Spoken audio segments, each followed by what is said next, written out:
أعوذ بالله من الشيطان الرجيم. بسم الله الرحمن الرحيم.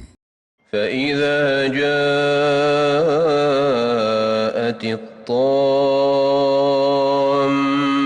الكبرى يوم يتذكر الإنسان ما سعى وبرزت الجحيم لمن يرى فأما من طغى وآثر الحياة الدنيا فإن الجحيم هي المأوى وأما من خاف مقام ربه ونهى النفس عن الهوى فإن الجنة هي المأوى